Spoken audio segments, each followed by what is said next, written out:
Sects and Violets. So the first thing about Sects and Violets is we have a few different demons, right? We have the Nadashi, the Vigor Mortis, the Vortox, and the Fangu. And each of these have varying power levels based on the play count.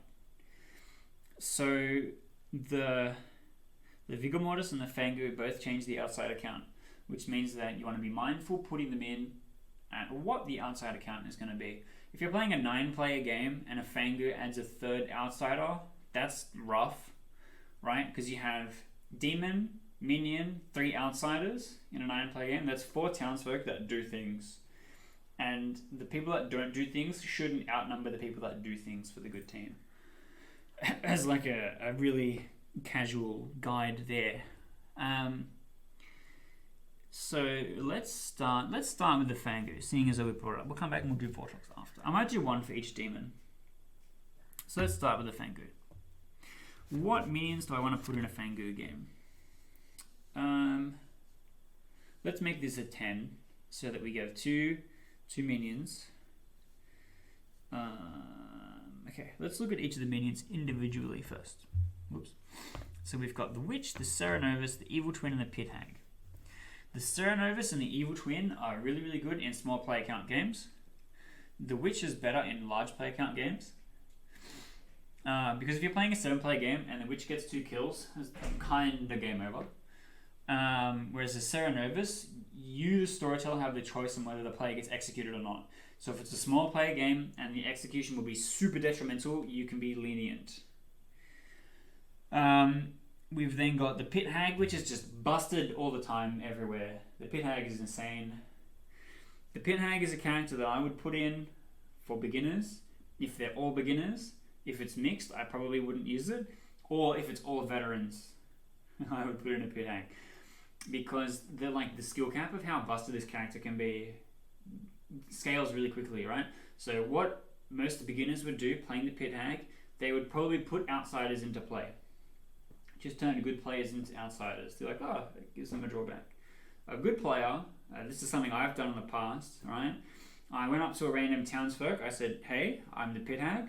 I'm going to turn you into the Philosopher tonight. You're going to turn yourself into the Snake Charmer, making any other Snake Charmer potentially drunk. And I'm going to tell you who the demon is and we're going to win the game. And that worked. And what was funny was, I was still going to win on the evil team because no one knew who my demon was. And then we Snake Charmed her on the final day and won anyway. And that's just an example of some of the ridiculous stuff that you can get up to. Because you control every character on the script. You control what every character on the script is. And the Pit Hag changes how I can balance the game as a storyteller racking up a game. So if I rack up a really fair game, the Pit Hag is going to each night slowly tick it more and more and more towards evil, which you have to then compensate for in such a way that it just doesn't run away with the game. And if the Pit Hag is put in the hands of an experienced player, it's going to tick faster. Or if it's in the hands of a less experienced player, it's going to tick slower. And that's something that you have to keep in mind as well. So for this game, we're going to, we said 10 players. We're going to go Cerenovus, which maybe if you want a really fast game, because then you can get extra executions, extra kills. But I think Cerenovus Evil Twin might be what we go for here. So we've got our Fangu, have our Cerenovus, we have our Evil Twin. It's 10 players, so we have 1 outsider because the Fangu's ability puts it in play. So, what do we want to choose? We have the Klutz, which I do really like, the Sweetheart, the Barber, and the Mutant. Now, the Mutant is probably rough in a game that has a Cerenovus in it, so we're probably not going to use the Mutant. We have the Barber, which could be good. The Fangu and the Barber interact in a weird way. So if you're a new player storytelling SMV, I wouldn't put the Barber and the Fangu in the same game. The Sweetheart is okay. The Sweetheart doesn't specify that it has to be a good player being drunk. So if you're watching the evil team run away with the game and the Sweetheart dies, you can handicap the evil team. Making the Pit Hag drunk from the Sweetheart would be really funny because the Pit Hag keeps doing stuff and they assume that it activates, but they don't get a pass-fail notification. They just assume that character's in play already if nothing happens, which limits their power in such a way.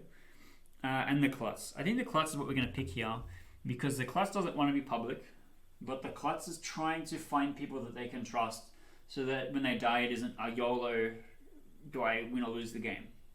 And then the Fangu hitting the Klutz, it changes a lot of that dynamic, right? Which I think is very interesting. We're then going to look at townsfolk. So we need 7 townsfolk. There are some good ones that we want here. And so the main thing that we need to know is there's no misinformation from the evil team here. There's no poisoning from Nadashi. There's no Vortox effects in play. So the Dreamer would tear this game apart. So we're not going to play the Dreamer. The Clockmaker could be good. We're going to put the Dreamer back in the box.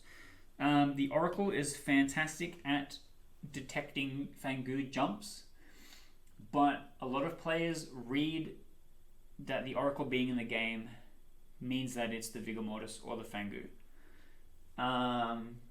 So that means that as a storyteller, you need to either, if you're running a few games, you need to have the Oracle in games like the Vortox and the Nadashi. Especially if you have a twin. Like if you have a twin, the Oracle's job is to read that the demon's dead, and that now all we have to deal with is the twins, which is useful. Like it's not, does nothing because it's not the right demon they're looking for. But if you're just putting it in games with the Fangu and the Vigor Mortis, then people are like, we have a Fangu or a Vigor Mortis. So I'm not going to put it in. The Snake Charmer is always fun, and the Snake Charmer is going to be crazy in a game where the Fangu can already potentially jump once. The Juggler is interesting because everyone will juggle regardless of whether or not the Juggler is in play. So you probably don't actually need a Juggler in play for people to juggle. And then we have some of our big info characters. I think the Savant is going to be the best one here. And the Savant is a character where the player's skill level is less important than the storyteller's skill level. So a storyteller can give completely useless information and it won't be helpful, while the storyteller can give cleverly crafted information that allows the Savant to try and piece together the game, which I think is obviously much better, right? And in this, there's going to be no double false information or double true information because they can't be poisoned or drunk. So the Savant is going to get one piece of information, and that's going to be helpful, right? What I normally do is I do something that's vague and unknowable and something that is determinable. So for example, a vague and unknowable thing would be like a player changed character today. So if the Fangu jumps and I say a player changed character today, that could mean anything. That could be Pit Hag, that could be Philosopher, that could be any number of things. But that gives the Savant something that they can go, ooh, maybe that means it's a Fangu jump. Maybe that means, something else here. Players' abilities malfunctioning is really good. Something about the setup of players, like if the setup of players is different than expected, that could be something good. And then information like what's happened in the game, something about the number of players, and you can also just give info that like literally other characters' abilities would do. Like you could go, there's a pair of evil players in that game. They could go, there's one of these 2 players is a townsfolk or something like that, which I think would be interesting. Like you could go, the player that's the Klutz and that player that's the Snake Charmer, you could go, this person or this person is a townsfolk, which I think would be really funny because technically it's correct if it's the Snake Charmer when they get the info, but then the Snake Charmer becomes a demon later on and the person's like, but also they know one of those people is a non-townsfolk and they might just kill both. So it depends on what they're doing. But I think the Savant is good here because you can give less helpful information if you think the evil team needs help. Whereas stuff like the Fortune Teller is a yes-no. And you can only change that if they're drunk or poisoned. We have the Sage. I think the Sage would be good here. And we have the Mathematician. The Mathematician in a game with no malfunctioning is kind of insane. Either you put it in as like the Librarian that gets a 0, right? You put the Mathematician in a game with no misinformation and you give them a 0 every single day, which could be the same as if it was a Vortox and you give them a 0 every single day. And they're like, what could it be? It could be either. Maybe I'm poisoned. Maybe it is a Vortox game or whatever. which I think works just fine here. I think the artist is really, really powerful, but often their ability is wasted on detecting a Vortox. If the artist player splits the room and says, is the demon on this half of the room, which is another common question, the Fangu could jump, or the snake charmer could hit the Fangu. Right? What's that? That is 8. I need 2 more. So the philosopher is very similar to the pit hag, right? Where the philosopher, depending on how well they read the situation, can tick the good teams rack up stronger to be more towards good, depending on what they think it is. What I would have here is the seamstress and the flower girl. Seamstress and the flower girl. Okay, so there's a few things. I'll start with the flower girl. The flower girl is the best Vortox detector in the game. You have somebody volunteer to die as the Vortox bait on the first day, and every single person votes. And if the flower girl gets a no, the demon didn't vote, they know it's a Vortox, right? Because if they were poisoned, I'm not going to give them a false negative. I think I said that right. Anyway. But then every night after that, they're looking for the Fangu. And because the demon can change positions, I think the flower girl is a just fine character here. And the seamstress is an interesting one as well. Especially because the snake charmer can change alignment with the demon. So the seamstress hitting either of those characters would be really interesting. And like the seamstress goes, I hit 2 townsfolk. I think they're both good. And the mathematician was like, nobody malfunction. You're like, well, I can trust these people. And they're both evil players. Or whatever. And the Serenovus could do a lot of damage here. The Serenovus picks someone, makes them the clockmaker on the first day. Everyone's like, well, you should be Vortox bait then. And they're like, no. And they get executed. Which also could be kind of strong. Then we have... actually, that looks kind of fine. Who would be the evil twin? Great question. The evil twin could be...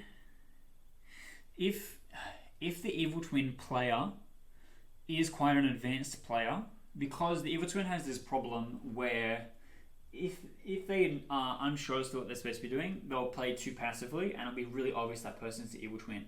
Because the good twin is desperate to not be executed, and is desperate to convince the good team that they're the good twin. The evil twin doesn't have that same motivation in the same way. So oftentimes the evil twin can be a bit more lazy and a bit more relaxed and not trying as hard to convince the good team that they're the good twin compared to the other twin. And you can use that as a social read to execute that person. But if a really advanced player is playing the evil twin, you want to give them a more complicated role to have to bluff as, especially if the twin, the good twin, is a less experienced player, right? So if we have a veteran on the evil twin and a new player on the savant, that's my pair. The new player on the savant has real information, they're doing their best to figure out the game and sharing it with people and stuff like that. The evil twin has to make up bullshit savant information and use it in a meaningful way to develop a narrative for the game, which is a great challenge for an evil player to do. One I see a lot is the seamstress. They just give conflicting accounts of seamstress information. The other one is the clockmaker. In a 1 minion game, evil twins is the clockmaker. They both get the same info. There's no... what their abilities do are independent of how you figure them out, right? In that particular game where I had both twins really claiming clockmaker, all the information in the game was twin agnostic. So the dreamer hits the twins and they see evil twin or the character they're bluffing as it. It doesn't matter. And a few other things that had that same sort of problem. And so we couldn't read the twins at all. And the twins had the exact same information and the way that they were sitting in the room made them the exact same number of steps from the demon that we had just killed and confirmed. And so, we just have to kill one of you on social read, right?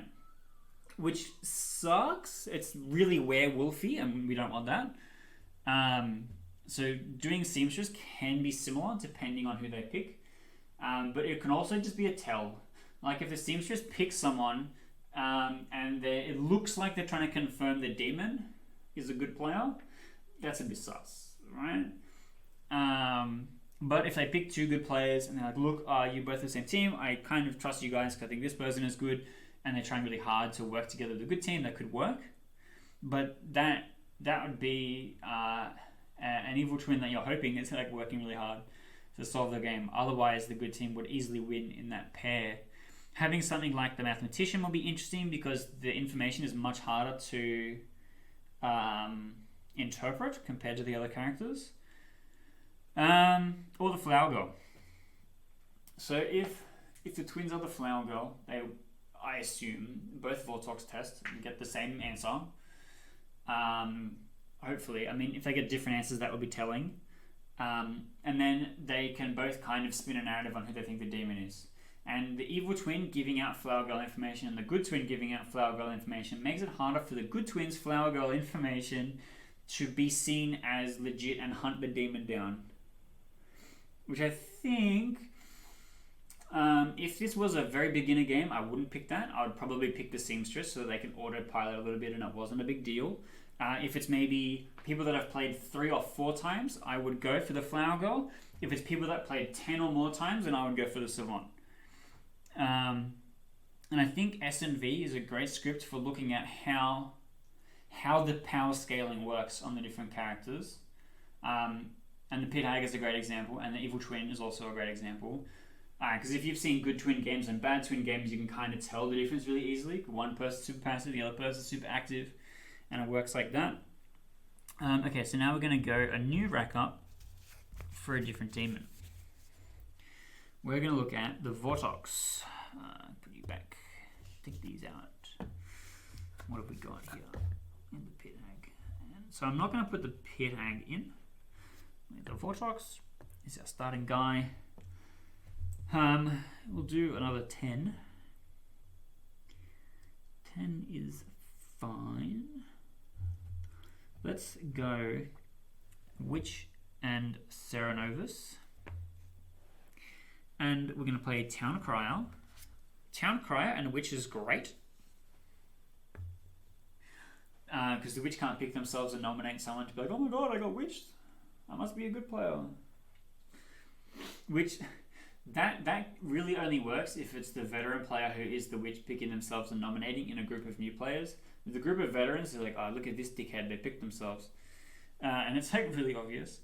I like the Clockmaker here. Playing a Vortox game, playing the Clockmaker as the Vortox bait is pretty good. And then we want some do something characters. So the Oracle will be a pretty good Vortox detector, alright? We execute the volunteer Clockmaker. Oracle goes 1. You're like, pretty unlikely the Pit Hag or the Evil Twin or the Serenovus or the Witch volunteered to die. So maybe it's a Vortox game. Alright? Juggler can be used as a Vortox detector, and the Artist, which I think is in my other pile. Where's my Artist? That's the Sage. Okay, and the Artist can also be used as Vortox detectors. So if I'm the Artist and I see someone who I believe is a genuine juggler, I might hold my question, or I might ask my question in such a way that I believe my information isn't useless. And there's different tricky ways of doing that. Probably my favorite one is picking a percentage of players and asking if they're townsfolk, plus me. So in a 10-player game, it's probably 2 players, where I would go, am I this person and this person townsfolk? Because if you get a yes and then it's confirmed and it's not a Vortox, it's huge. If you get a no, you know that you're not townsfolk. There's no drunk on this script. And then you have 2 people that you're like, okay, either I trust you with my life if the narrative comes out that this is a Vortox, or I want to kill you if this narrative comes out that it's not a Vortox, right? Tip from me to you. Serenovus and the Witch, I think... So I don't put the Dreamer in a Vortox game. It's a bit rough.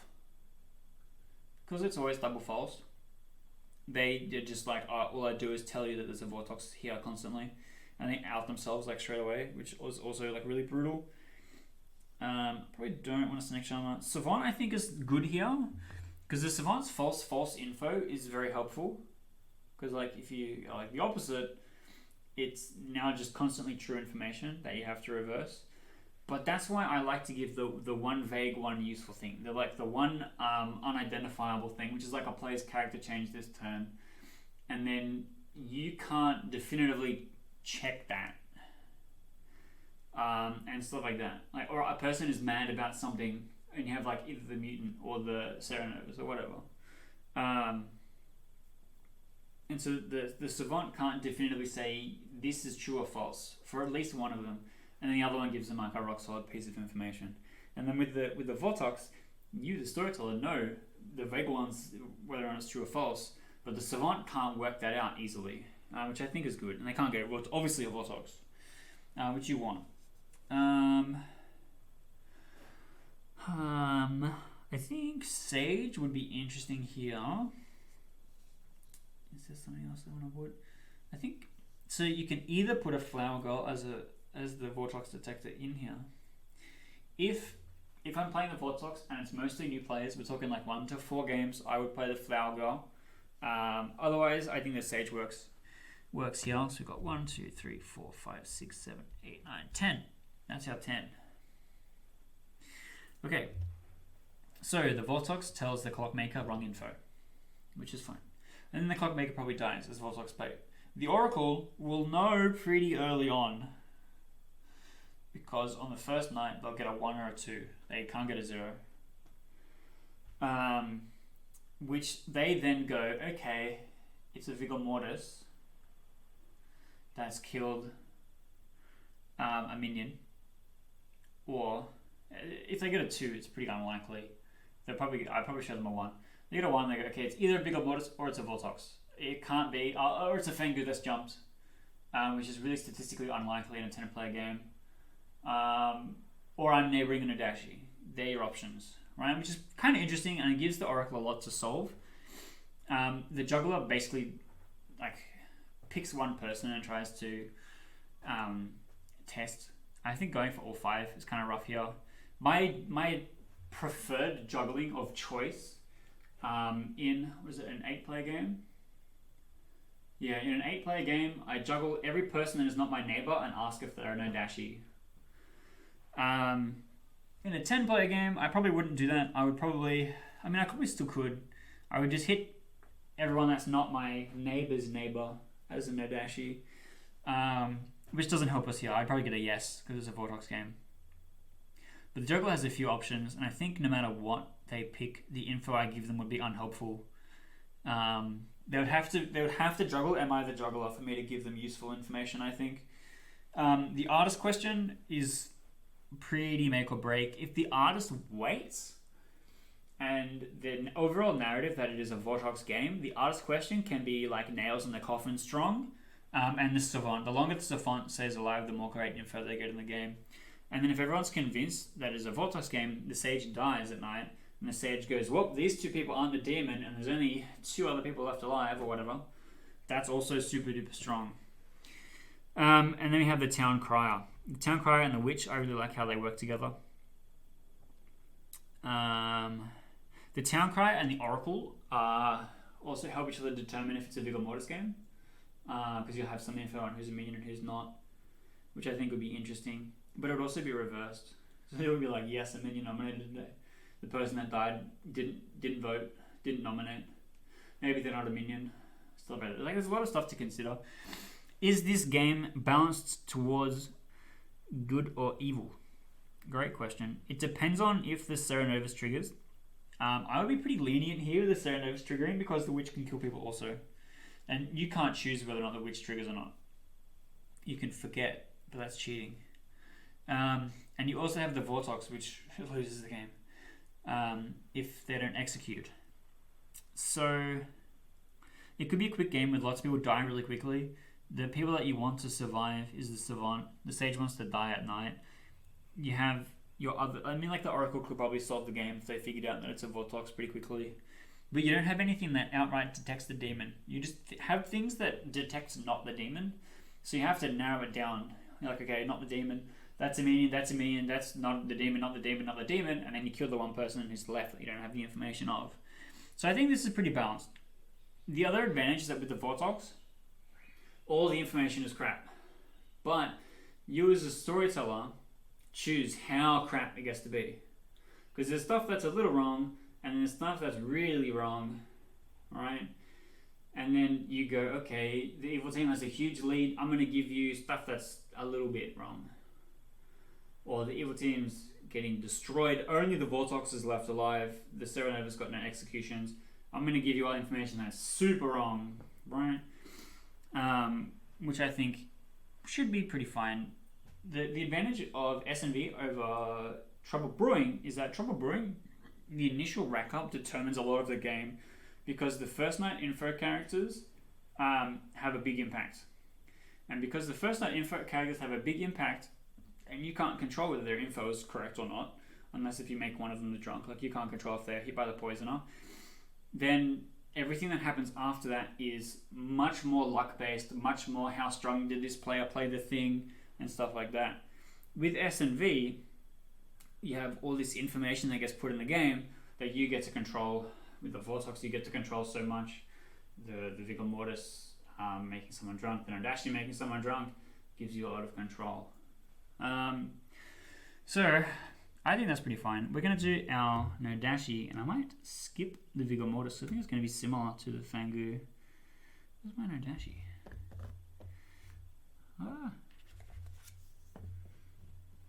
I swear I had it. Is he underneath? He's underneath. Okay, my Nadashi. I'm going to take all these back. I'm going to do an 8-player game with the Nadashi. So I think the Nadashi is best at small player counts.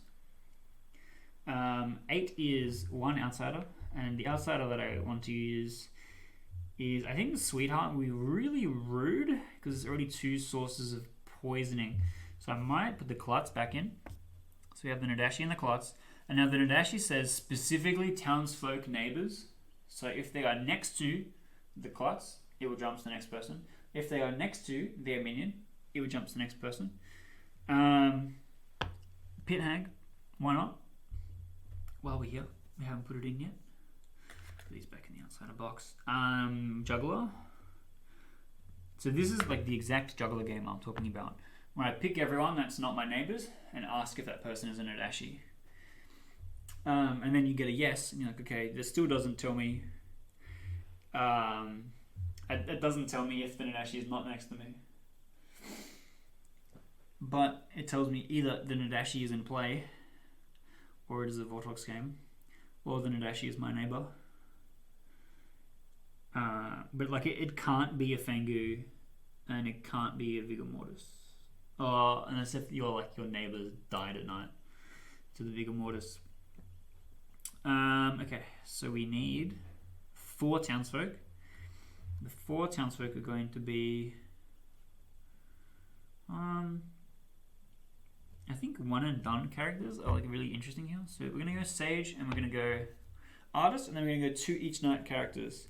So the Mathematician is fantastic in a Nadashi game because they'll get like 0, 0, 2, 0, 0, or they'll get like 2, 2, 2, 2, 2, which I think is super interesting. And then I get one last character, which I probably could do the Philosopher. I think the Philosopher's fine here. Look, if the evil team gets the Pit Hag, the good team can have the Philosopher, right? Surely.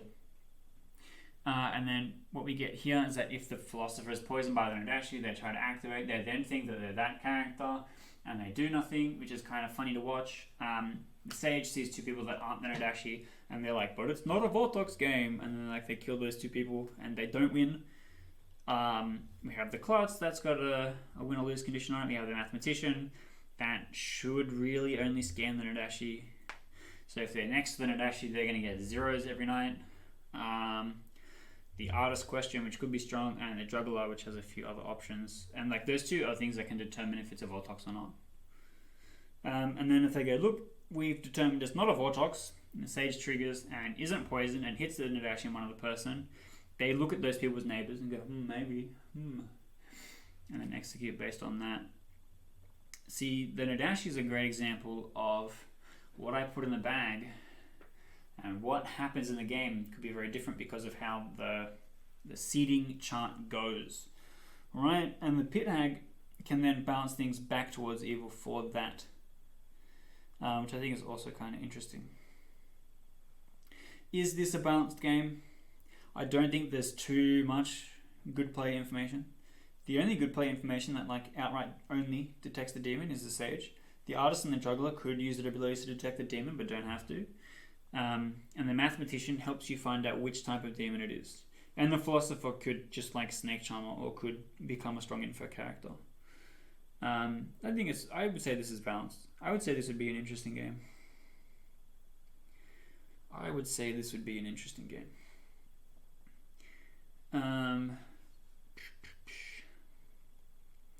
With S&V, I think that you are much less likely to get stuck in a stalemate script setup where nothing will happen. There's much less characters that do nothing. Whereas in Trouble Brewing, if you have no each night info characters at all, the evil team runs away with the game. Because the good team has no way of narrowing down who their suspects are over time without just randomly executing people, which is basically werewolf, right? Without, was it the seer or whatever, right? Which is not what you want. You're trying to build an interactive game that slowly builds to a climax, where on the final day, the 3 alive people have to plead their case and convince everyone who their best demon candidate is. And the demon has to convince everyone that the best demon candidate is somebody else. Which happens a lot in S&V because there's so many conflicting worldviews and pieces that don't fit together so nicely that in Trouble Brewing, when you're like, here's all my info, I have a 50-50 on these 2 people because of my red herring. That's fine. One of them's dead. I want to kill the other one.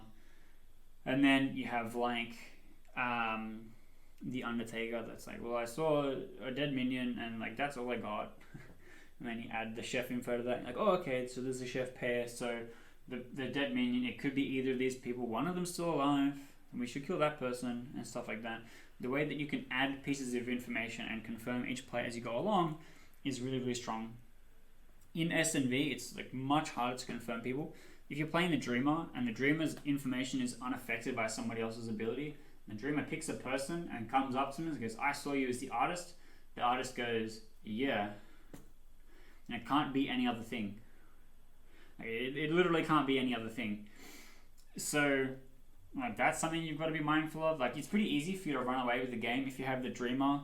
Because the Dreamer is a hard character, right? You have a Vortox where the Dreamer does nothing, and you have a Nadashi where the Dreamer does everything unless they're poisoned. The Vigormodus and the Fangu, the Dreamer does really good early and then is really maybe bad or maybe great in the late game, which is really tough.